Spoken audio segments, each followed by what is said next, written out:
Community Beacon, Fridays at 6:30 EST, with your hosts Michaeldseville and Joel Simmons.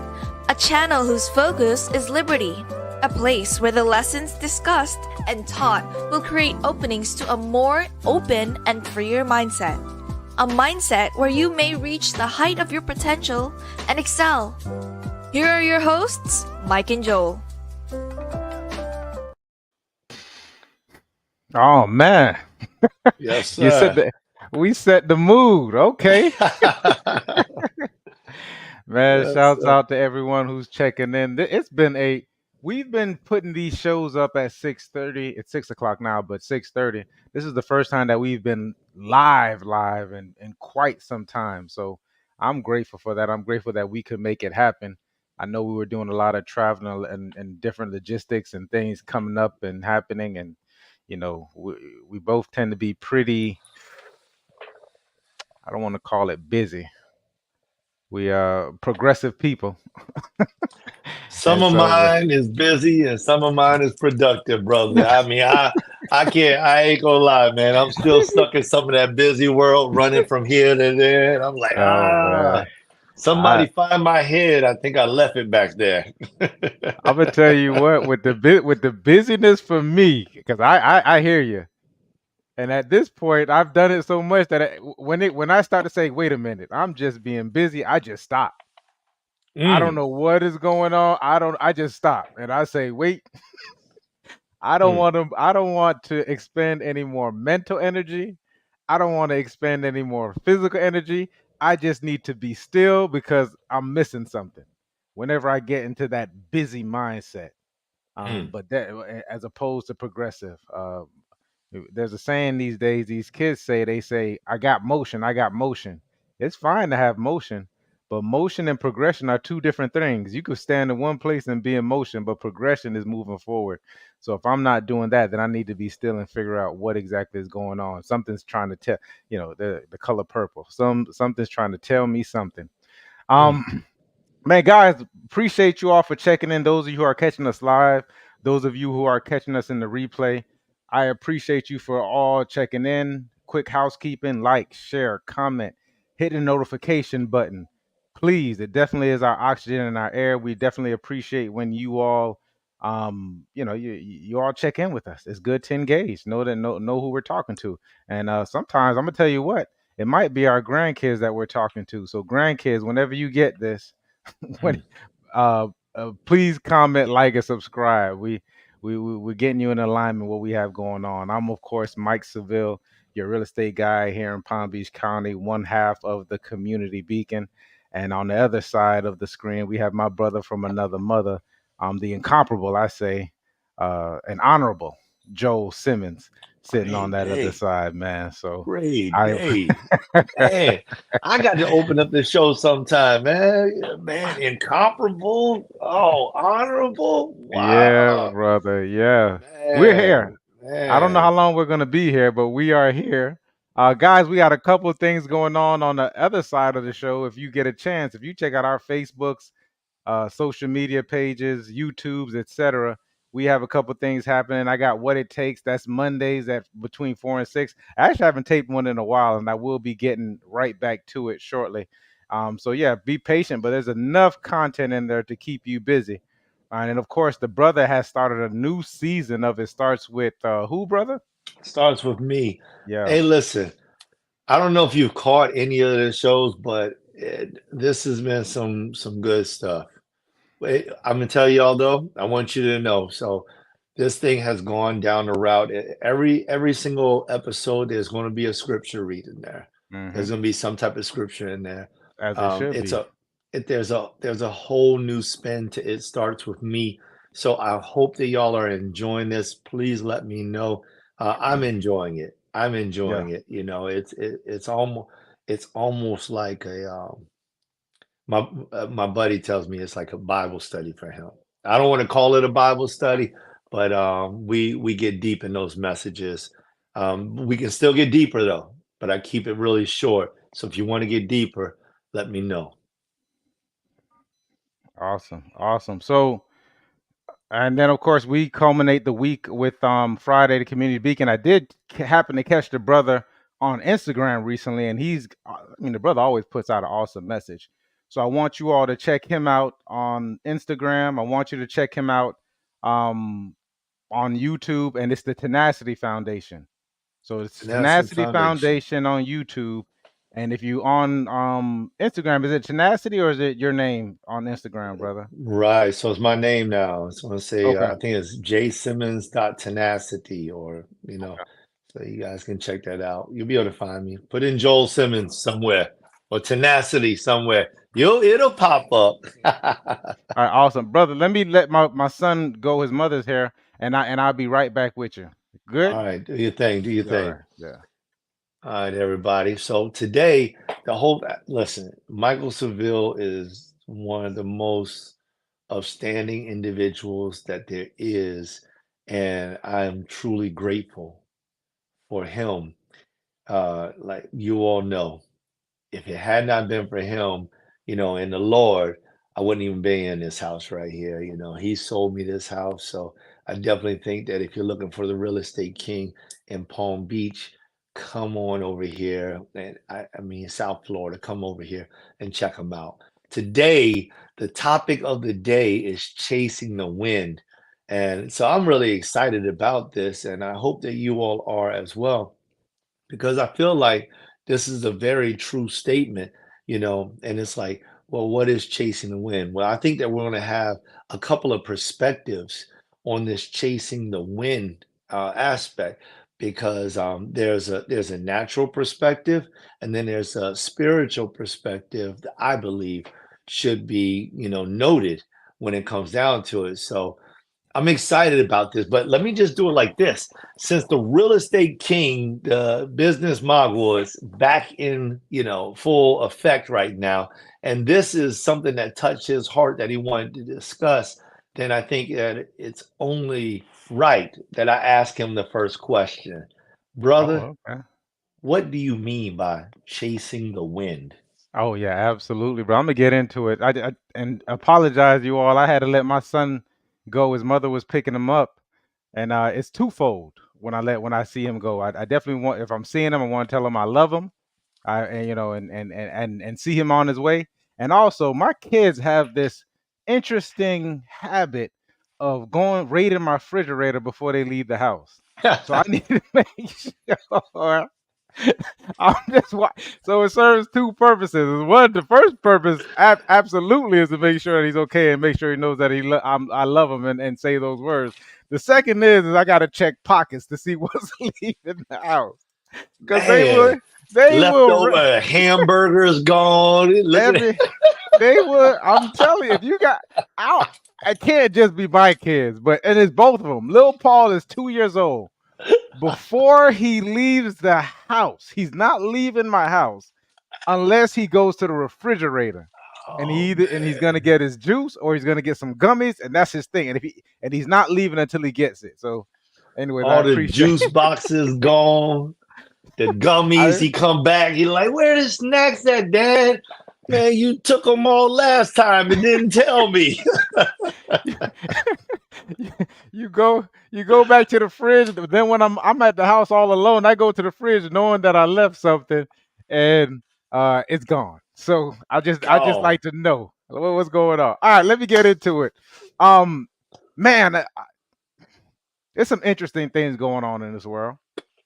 I responded to a quote recently where I saw some numbers. I'm a big numbers guy. You got to know your numbers. You got to know your numbers. You got to know your demographics. Numbers tell a story apart from the pathology and the psychology of what's happening. Um, and then so I was looking at some numbers that someone put up, and I'm going to actually play that video shortly.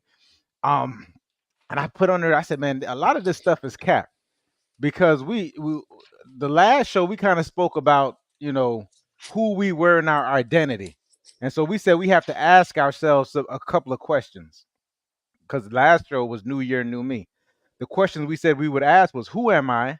What am I going to master? What do I do? And what do I stand for? So this is Community Beacon. So I wanted you to take a look at some of these statistics These aren't made up statistics. These more than likely come from the beer. This what is it? The you can go online and check it out. So hold on. Okay, that's him. That's him exited. So check this out, and brother. I love to get your point of view on this, and if you hopefully you all can hear this too. Let me make sure the sound is on. Okay. Let me know if you can't hear it as I play this.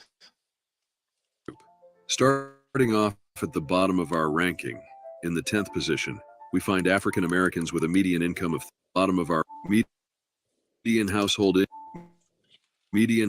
income in the United States by ethnic group. Starting off at the bottom of our ranking, we find African Americans with a median income of $35,000.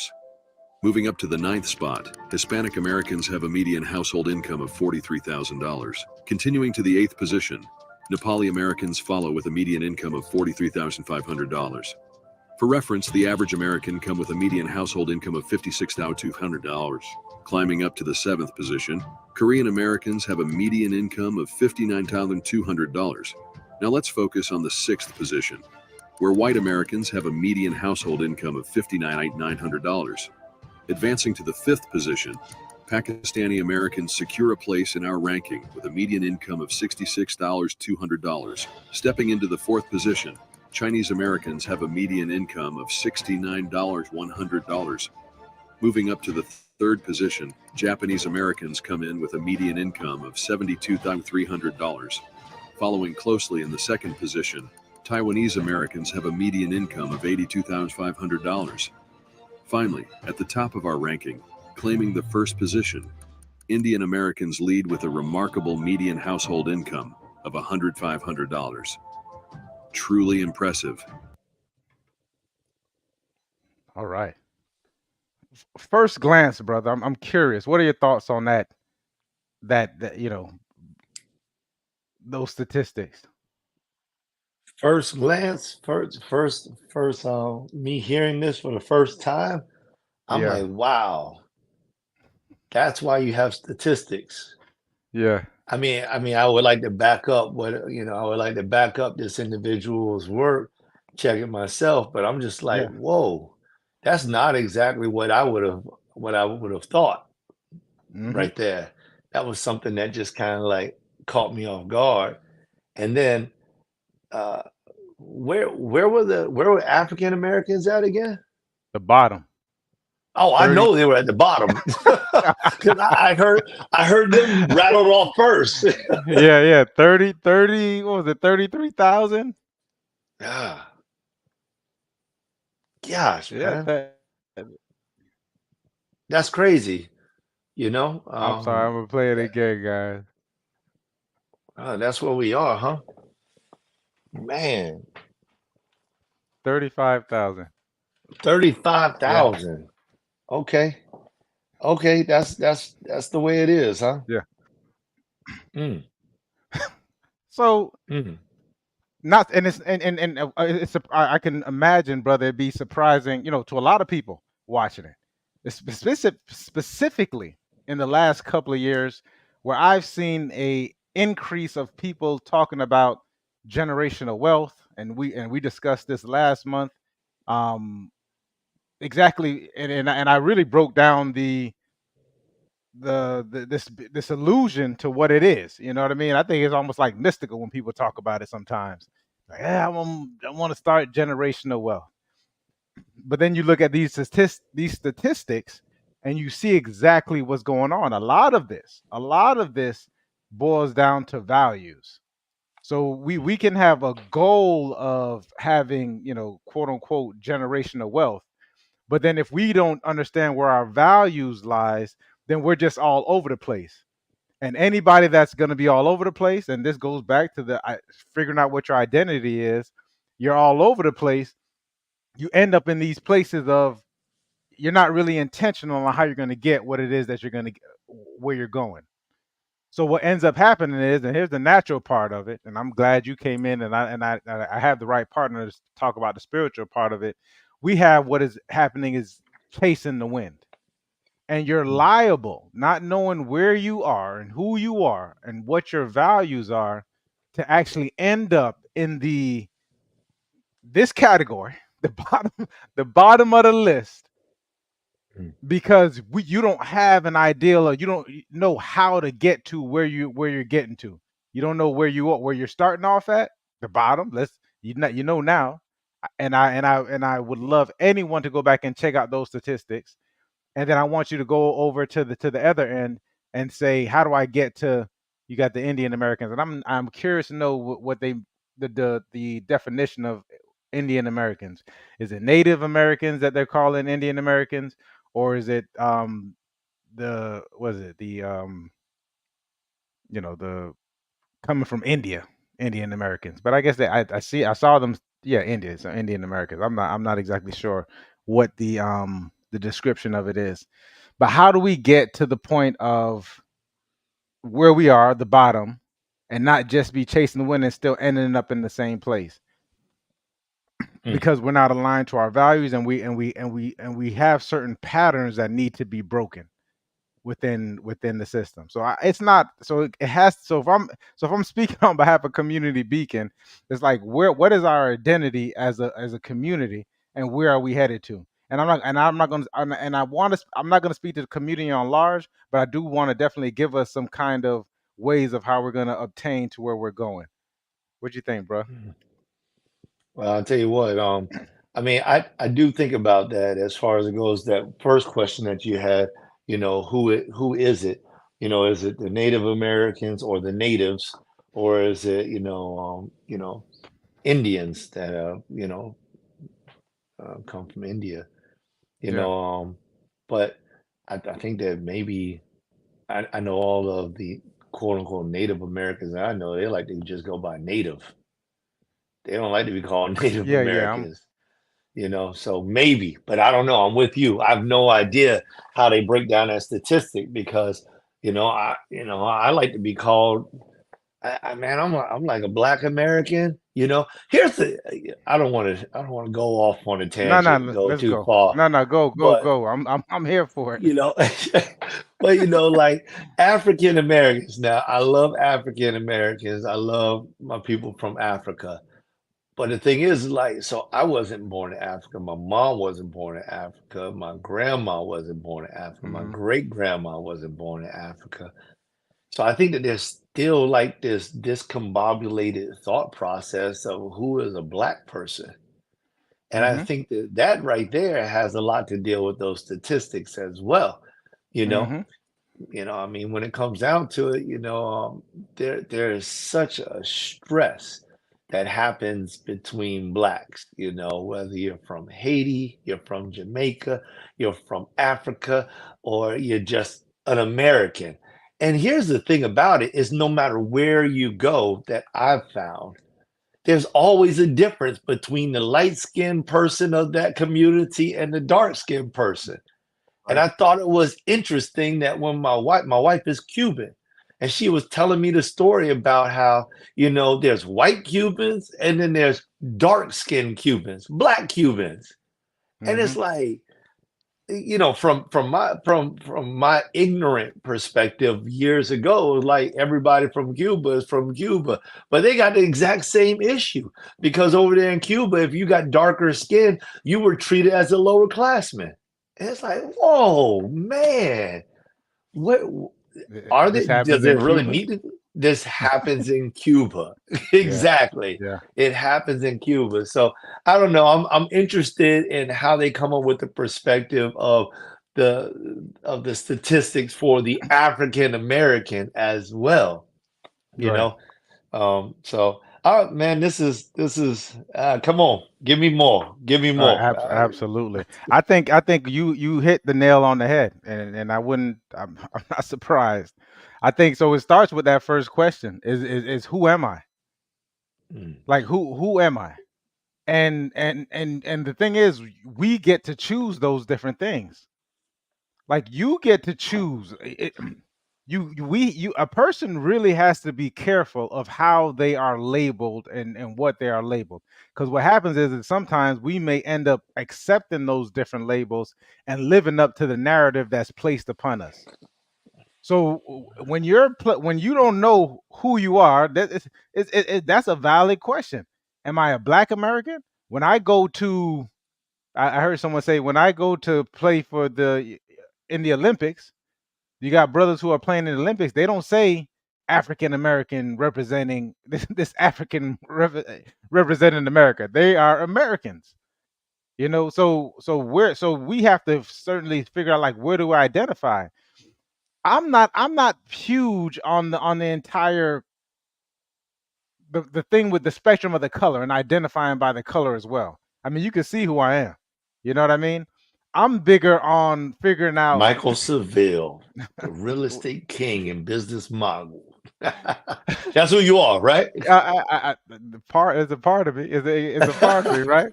Uh, I'm more concerned about being around people who have similar thought processes, character, a certain type of lifestyle, a certain type of thought process, because we are not monolithic by any means. Whether, however it breaks down, we have these. There's a certain type of character. There's a certain type of lifestyle. There's a certain type of value system that people go by, and I'm 1,000% on what is the value system. I want to really quickly break down these numbers and how these numbers are pretty close to the truth. If you go to the Census Bureau, and you all feel free to look this up, you go to the Census Bureau, you will find that the black female in America, on average, makes on median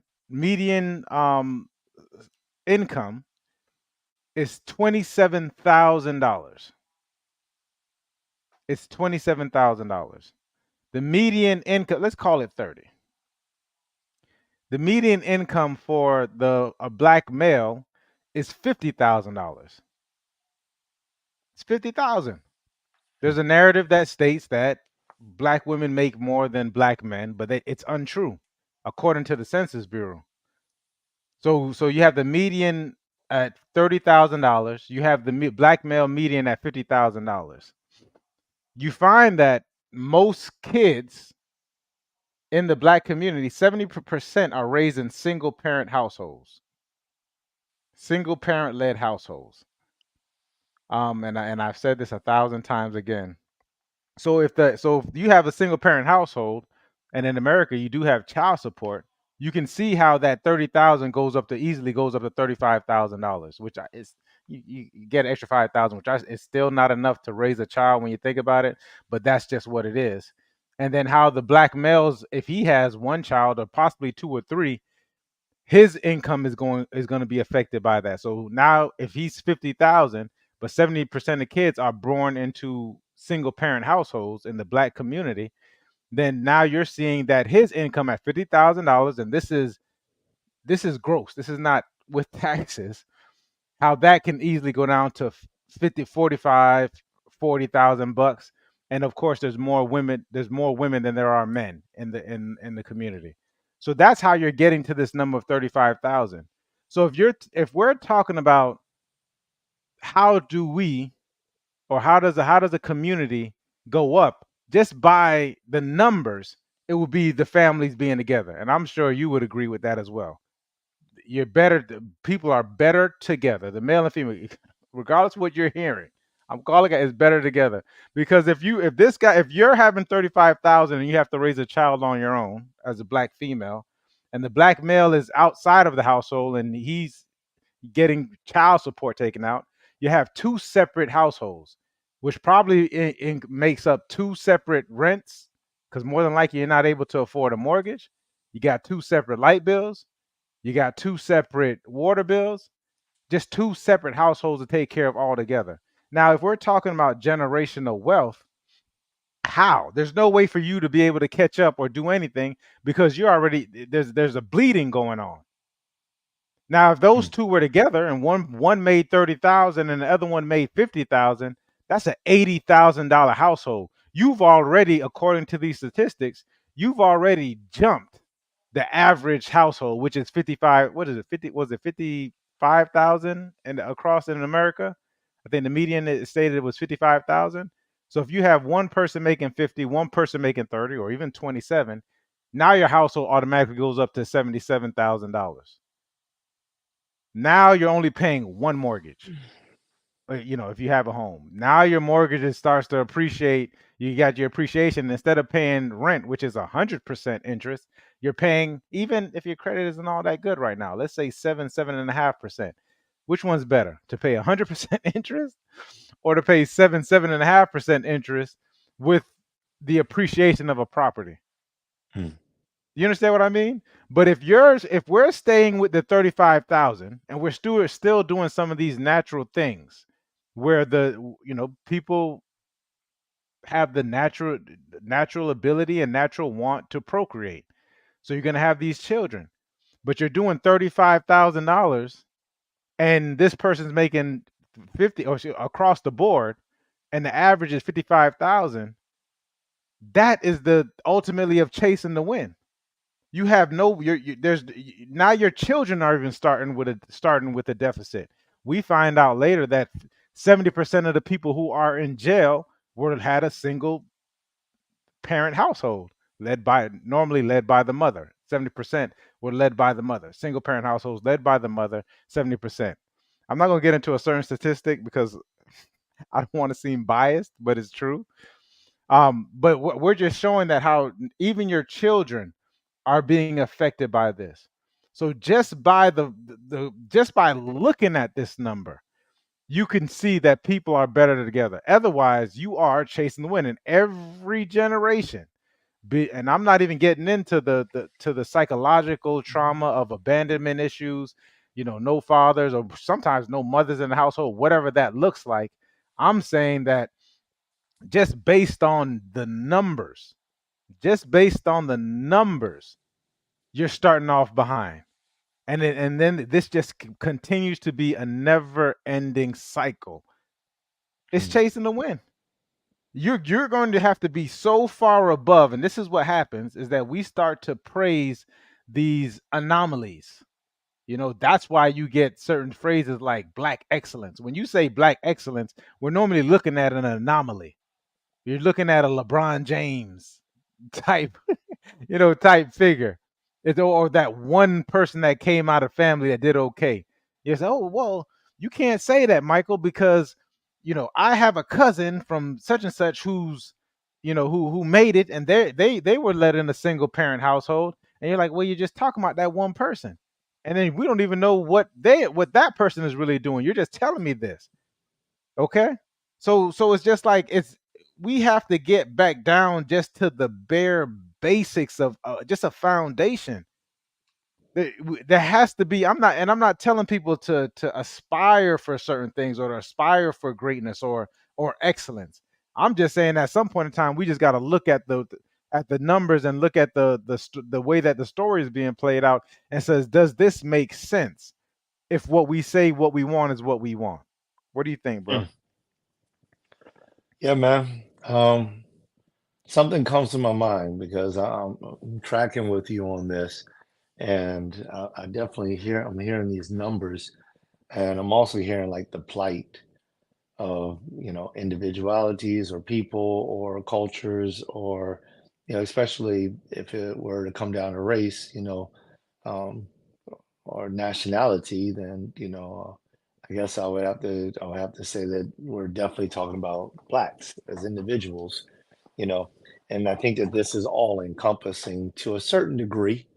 I definitely feel like in Western culture and North America that there's definitely a difference between American born blacks versus island born blacks, especially if the island born blacks are coming from their island to America, or if they're like first generation and sometimes even second generation.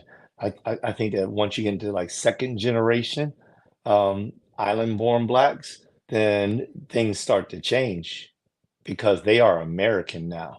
When you get to second generation and third generation, they are American. And the American way is I got it all. And this is my 2 cent for all those people out there.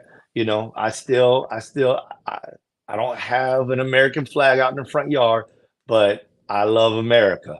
I'm All just right. saying that Americans tend to be, I want it all, go big or go home, like the Texas dream, you know, bigger is better.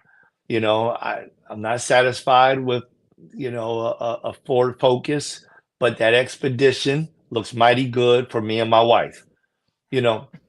And so it's there's a difference because islanders will come over and because they didn't have as much as we sometimes say we don't have in Western culture in America, they will come and they'll work twice as hard.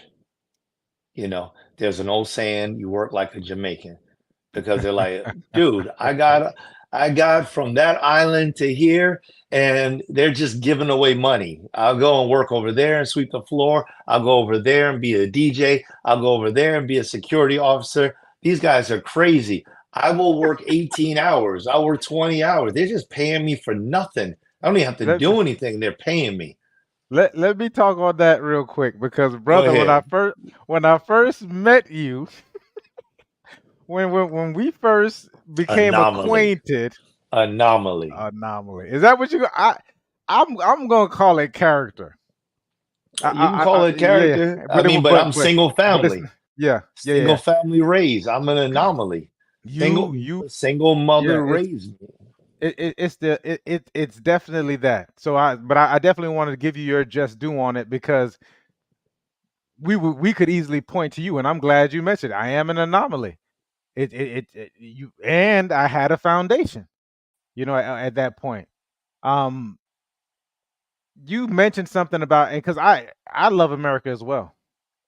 I love America, but the issue that happens is I call it the American dream versus the American illusion. The American dream is live and well, people. There's not another country that you can come to and or be born in and have all of these different freedoms and still excel, as especially in this day and age. I remember my father had a conversation. I told him I can't speak about the 1980s, because he was telling me about the 70s and 80s.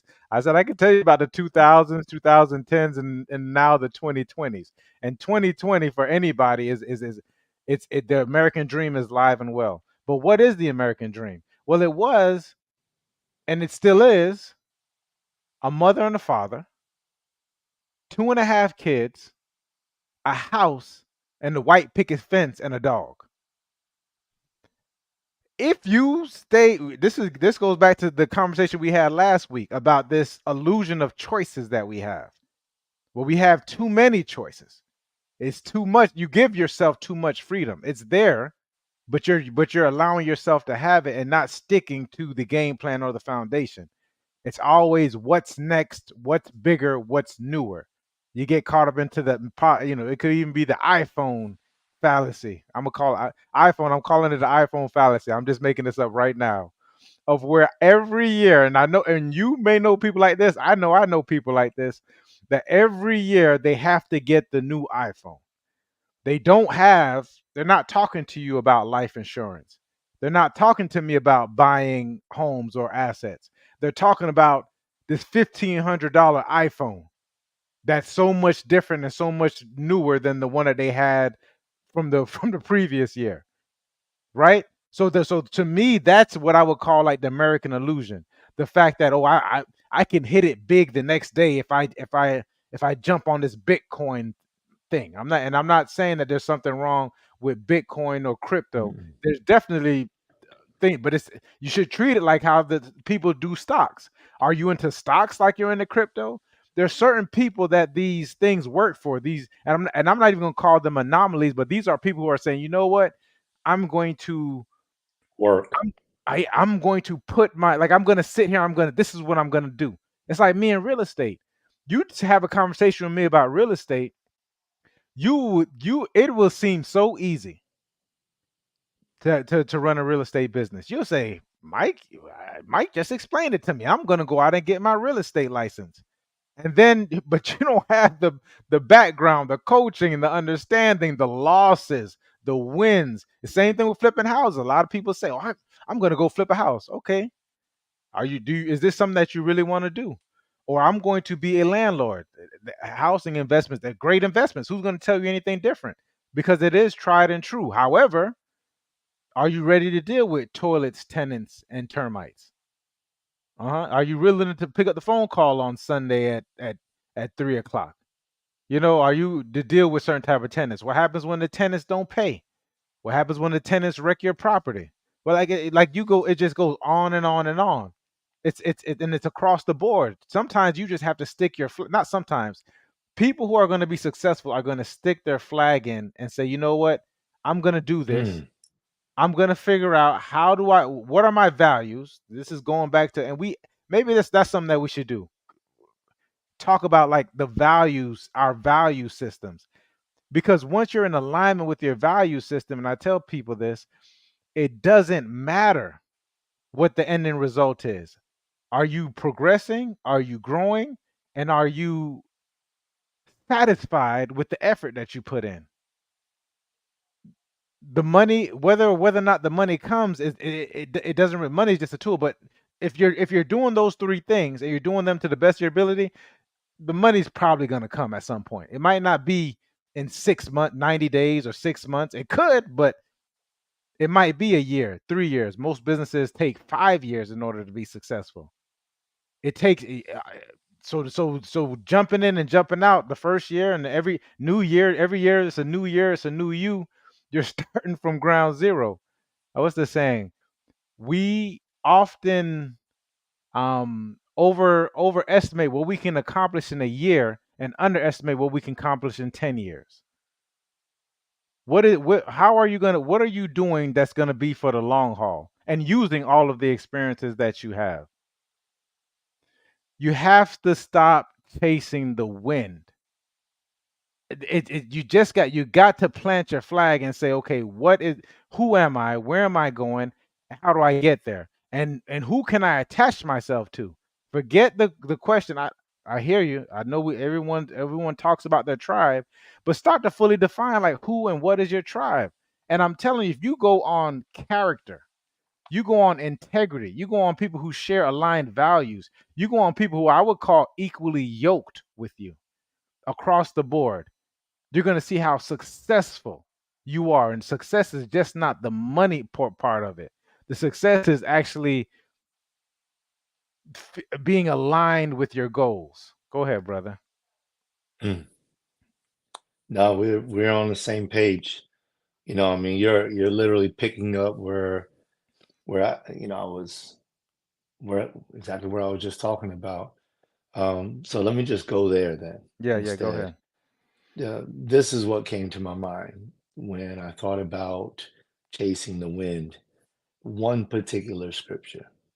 It's in the book of Matthew, the third chapter, the book of John, excuse me, St. John chapter 3, verse 8. And it's this story, right, about Nicodemus. And there comes this guy named Nicodemus. He's this Pharisee. And he has an affinity for Jesus Christ. He does, particularly him. And he's in the middle of the Pharisees' conversations. He's a part of what's called the Sanhedrin Council, which is like the highest elevation of the Jewish custom according to scriptures in that time. And people like Josephus, right, write about these men. So in this time, they're obviously having conversations because he comes to Jesus and he says, we know, and we is more than me. So we is him and the other men. And he wanted to understand more about a statement. He wanted to know more about him as being come from God, etc., all that stuff. You can read all of this in St. John chapter 3, right? But Jesus answers him in such a way. He said that you must be born again.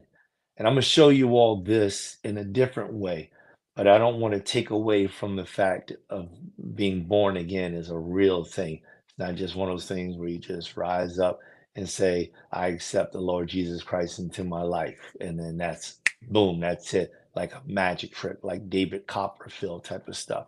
It's more than that, you know, and it's also as simple as that as well. But I don't want to discuss that. I want to stay on subject. And so chasing the wind, he's like, he can't figure this out. He's like, be born again, what I do, going to my mother's womb. And Jesus is like, I mean, he's like, listen, you're a master of the people. You don't understand what I'm saying? And then he's like, you need to be born of the water and of the spirit. And then, you know, the conversation goes on. But in the 8th verse, he says, the wind bloweth where it listeth, and thou hearest the sound thereof, but canst not tell whence it cometh and whither it goeth. So is everyone that is born of the spirit. You know, and that's what I'm hanging my hat on right there, that piece right there, because he's telling this man, he's like, listen, the wind blows to the left, to the right, you get an east wind, you get a west wind, whatever. It blows the way it wants to. And you, as a master, you don't know which way it's coming. Now, we got all these different types of dials and things like that in modern day era where we can tell it's an east wind blowing. But this isn't the point. The point was you don't know where it came from. Is it going somewhere or coming from somewhere? Who sent the wind?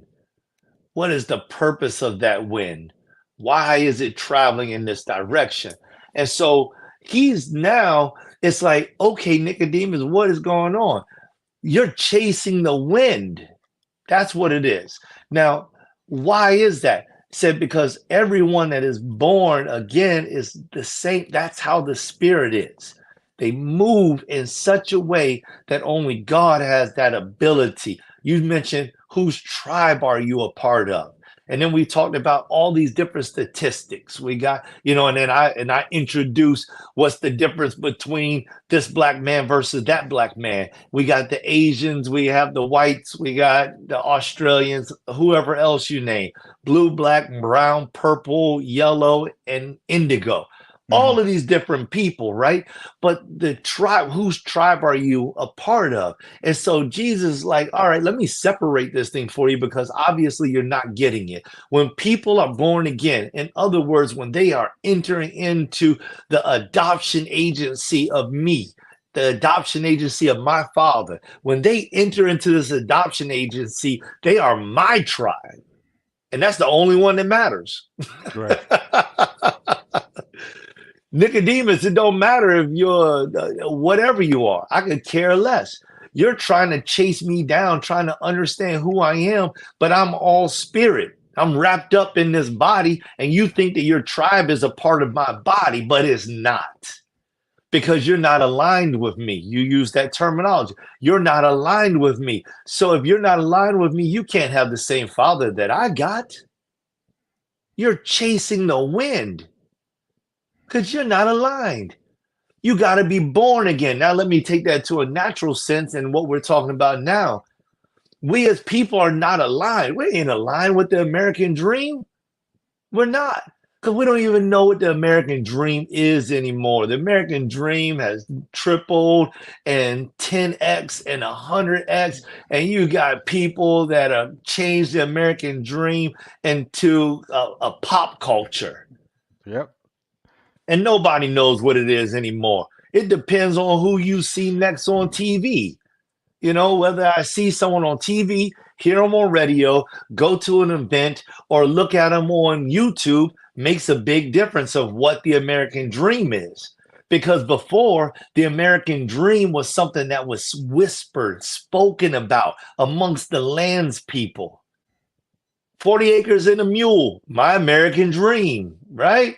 Just give me my 40 acres and a mule. That's right. all I want. It's the American dream. That's it.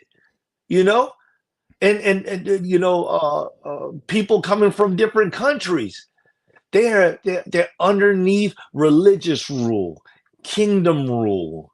You know, they're underneath queendom rule. They're underneath Prince rule. They're underneath socialistic rule, capitalistic rule. They're underneath all these different rules. And all they want to do, let me just get to America, because in America, you can do whatever you want.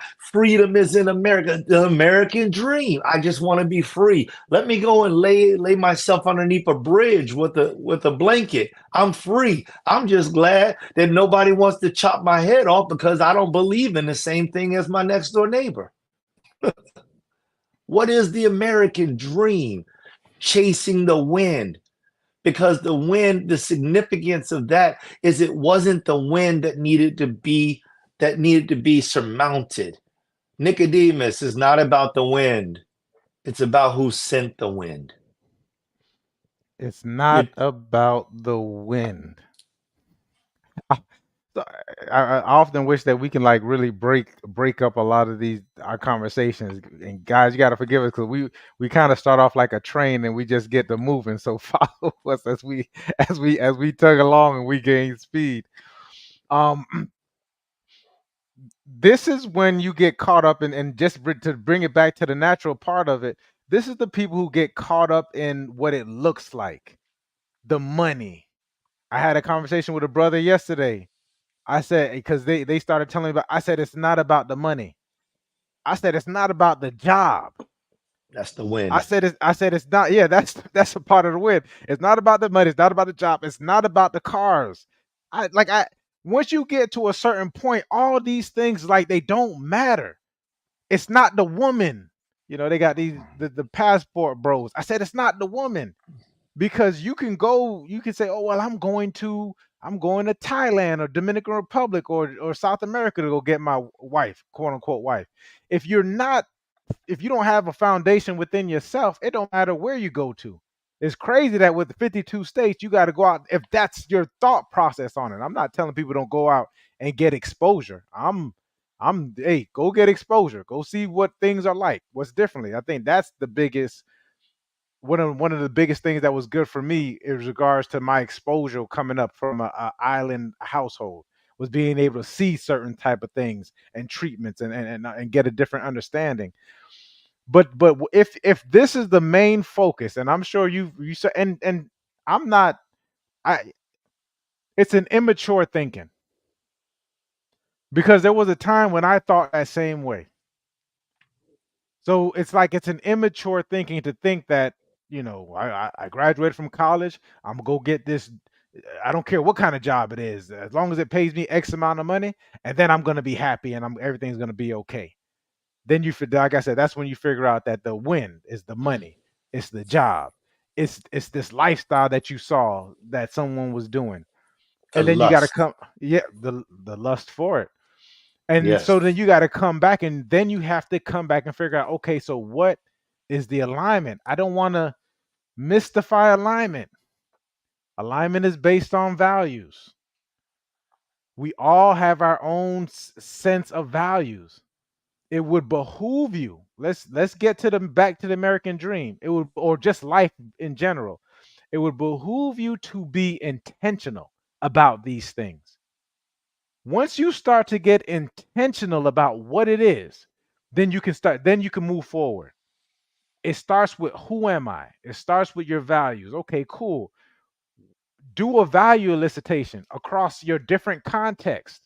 They're going to come back, it's going to come back. So whether it's spiritual, it's business, it's finance, find out who you are. What do I value?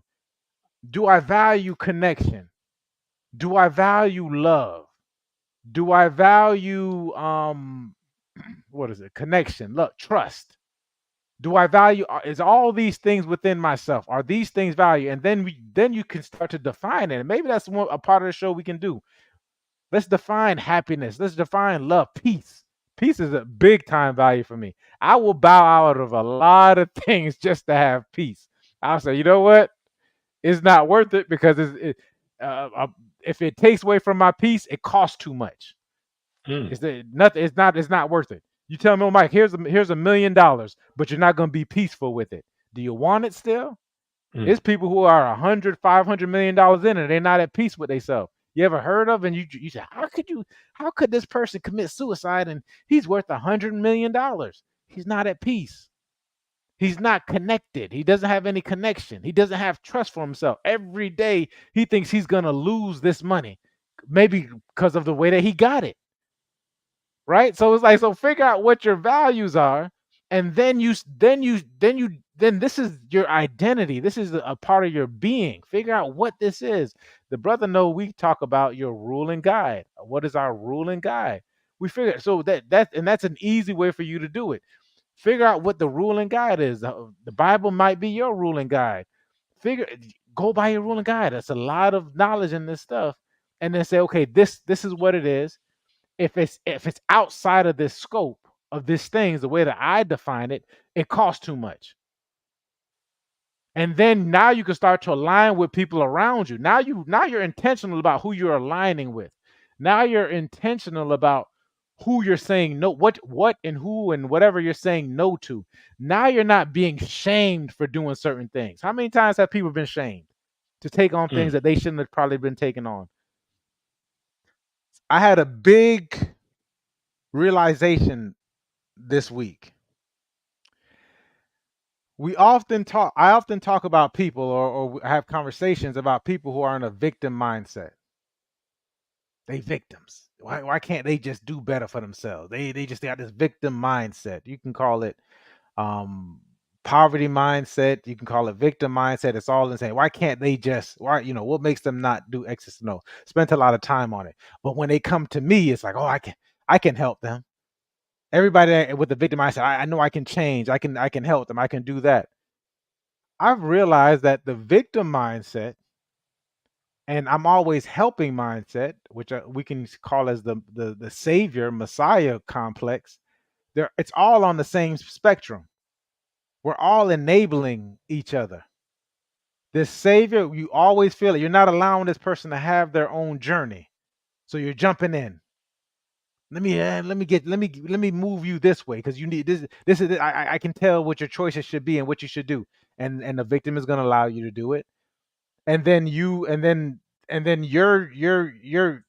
not dealing with what you have to deal with. You're avoiding your issues because you're dealing with this, and sometimes you're dealing with this so much that you don't have enough to even fill your own cup.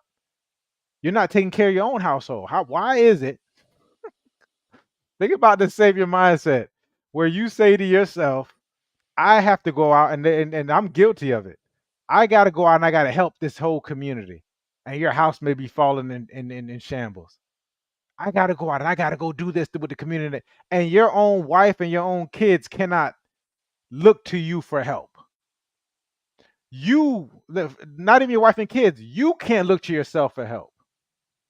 You're in a crazy situation. You gave away your last.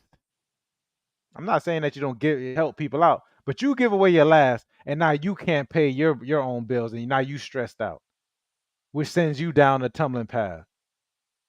It's like you have to have it within yourself to where it's overflowing, and it starts here. Stop looking at. I would say not to look at the system as a whole. I got a new saying where it's above my pay grade.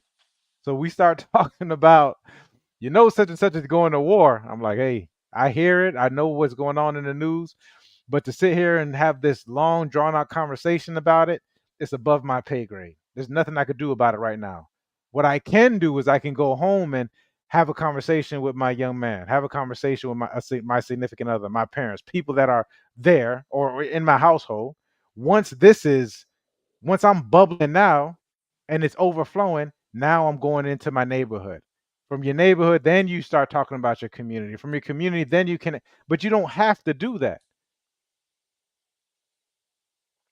It's all a part of the same spectrum. You have to have, and this ends up being, it's a boundary issue.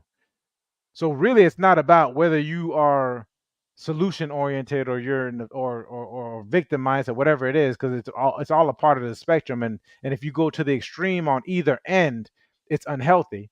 Start thinking about what is healthy. Like, what's healthy? What's a healthy way of looking at things? Okay, because you can help just by a prayer. You could just give somebody a prayer. Listen, I'm gonna give you a prayer, or giving them a safe space to talk at times when you can allow it, when your cup is filled up. But giving from this empty cup just for what it looks like, or for because you're shamed into doing it, or you feel guilty about it, and then just to differentiate, shame is when you are um, violating someone else's values. Guilt is when you're violating your own values. So figure out, but you won't even know what it is until you figure out, because they both pretty closely aligned, until you figure out what your own values are. You figure out your own values and you define it for yourself, then you can say, you know what, that's not a part of my value system. However, I am willing to give you a prayer. Mm. I can afford that. So it's about figuring out, like, how do we get on the healthy side of things, and you can try to figure it out on your own. It would behoove you to go to someone to have these different conversations, someone who is going to create a space for you, brother. Because you're still mentoring people, brother. I know the brother's always is mentoring people. It will behoove you to go have a conversation with Joe. Go get coached on. You know what? I'm having these feelings of guilt and shame, and it's interesting. I always bring up my chart. I need to put the chart. Just had a chart on hand. But if anyone has a chance, you go look at the levels of consciousness chart, and you see the different places, or see the different levels. At the very bottom is shame and guilt. And I would advise someone to go into, just to think to themselves, like, am I is the reason why I'm always overextending myself, and think about the word overextending. And the reason why I'm extending, is it out of shame and guilt? Is the reason why I'm doing these different things? And shame and guilt is at the bottom of the consciousness chart. All right, brother. I could go on forever with it. I think beautiful, beautiful. And I think that it relates back perfectly to our conversation from last week. Hmm. you know, and it illuminates what we had discussed. I mean, just in 3 words, who am I? You know, I mean, that's what it comes down to. Once we realize exactly who we are, I mean, maybe we desire to be something different, but the first step is just, who am I? That's it. I mean, and that can be very, very simple, but sometimes simple things can be really complex as well, especially when you feel as if, your life is one that's being played out. I'm thinking about like a filmography, and Yeah. you have no control over it. Like you're watching yourself on the silver screen, and you have no control over it. And you're just listening to the audience, to the crowd, and they're booing sometimes for you, and other times they're cheering. And Hmm. you're going based off of, the world's interpretation of how you live your life and whether that life is a good one or not.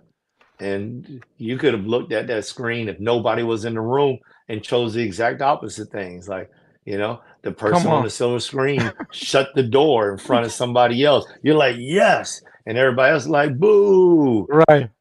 But when you can hear everybody else boo, so that changes your psyche a little bit sometimes if you're not grounded.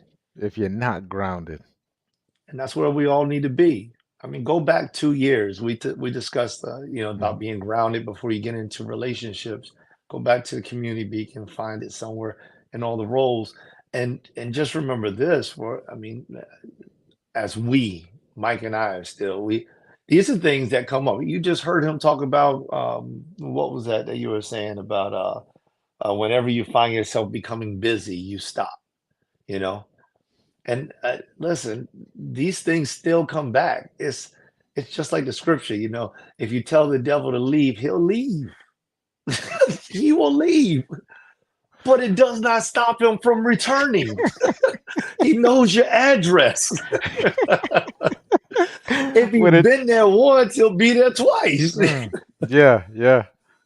So grounding is something that has to happen over and over again, because once you figure out who you are, and you start to realize what you desire to be or become, whatever that greater version or the best version of you is. If you feel as if there's still another level, then you got to understand that through that process of growth, that there will be change. And if there's change, then there's a necessity of grounding. It's like, okay, I put the light, I put the ceiling fan in, and then I decide I want to get a regular light. So when I take the ceiling fan off so that I can change it to a regular light, I have to reground it. Hmm. I don't just put the light up and say everything's going to be all right. I'm going to get shot, 110 coming at me. You got to reground it, because if you don't reground it, then you not only do you suffer the opportunity of hurting yourself, but with that example, maybe because it's not grounded, it causes a fire. And then the rest of my family has the opportunity of being hurt or lost. So when we're not grounded, we don't just hurt ourselves, we hurt other people. And that's something to think about. So who am I? I think that's where we start. Yeah, people. I think I'm gonna open it up. There's definitely this is a time of separation, and a lot of us are, and we go back into the American dream, like I call it, the American dream versus the American illusion. And I think this is a time of separation where a lot of people are going to either to or fro. At least that's happened. I'm seeing this happening in my life. If you all don't understand what it is to be grounded, if you all don't understand how to get in alignment with yourself, with your values rather, it's time for you to reach out. If you all want us to do a show, or maybe even like an entire, I'm up for it if the brother's up for it, where we can do a 2 hour workshop, 2 to 3 hour workshop of where we can lead this thing, and we're showing you that we are imperfect beings. We're not. I'm not telling you that I this smile is just happening 24/7. What I can tell you is that we are very intentional. We're very intentional, we're very introspective. And we go back. The brother had a saying, no matter where I find myself, he said he got it from the bishop. No, wherever I find myself, I check myself. I saw something like that in Romans today as well. Where it's like I Mhm. know where I find myself, I gotta check. So I gotta continue to, well, am I grounded?